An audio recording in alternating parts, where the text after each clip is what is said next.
ప్రశ్నించే గొంతుక, పట్టుదలకు వేదిక అయిన ఉమ్మడి కృష్ణా, గుంటూరు జిల్లా పట్టభద్రులందరికీ కూడా నా అభినందనలు.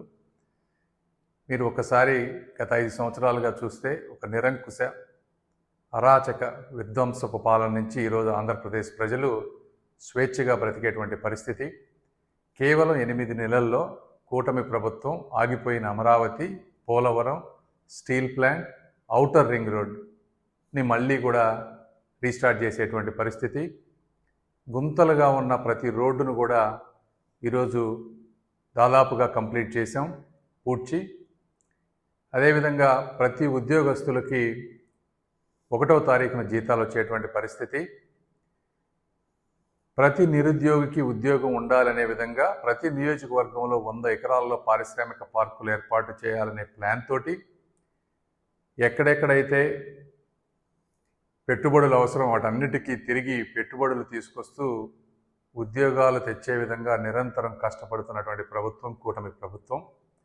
ఇలాంటి కూటమి ప్రభుత్వం వచ్చిన తర్వాత జరిగేటువంటి మొదటి ఎన్నికలు ఈ ఎమ్మెల్సీ ఎన్నికలు. అయితే ఒక ప్రాంతంలో అభివృద్ధి చెందాలంటే ఒక ఖచ్చితమైన సమస్యని అర్థం చేసుకొని పరిష్కరించే నాయకత్వ లక్షణాలు ఉన్నటువంటి వ్యక్తులు అవసరం. అలాంటి నాయకులే శ్రీ ఆలపాటి రాజేంద్ర ప్రసాద్ గారు. ఆలపాటి రాజేంద్ర ప్రసాద్ గారికి సుదీర్ఘ రాజకీయ అనుభవం ఉంది, మంత్రిగా పనిచేసినటువంటి అనుభవం ఉంది.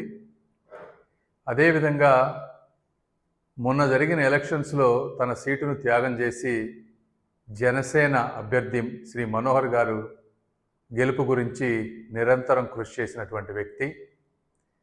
అలాంటి వ్యక్తికి మీరు అఖండ మెజారిటీతో గెలిపిస్తే వారిని, అదేవిధంగా నిరంతరం ఆంధ్రప్రదేశ్ ప్రజల అభ్యున్నతి కోసం పాటుపడుతున్నటువంటి శ్రీ నారా చంద్రబాబు నాయుడు గారికి కానీ, పవన్ కళ్యాణ్ గారికి కానీ, అదేవిధంగా అందరు నాయకులకి కూడా ఒక ఇంధనంలాగా ఇచ్చినట్టు ఉంటుంది. కాబట్టి మీరందరూ కూడా ఆలపాటి రాజేంద్ర ప్రసాద్ గారిని అఖండ మెజారిటీతో గెలిపిస్తారని కోరుకుంటూ సెలవు తీసుకుంటున్నాను. Thank you.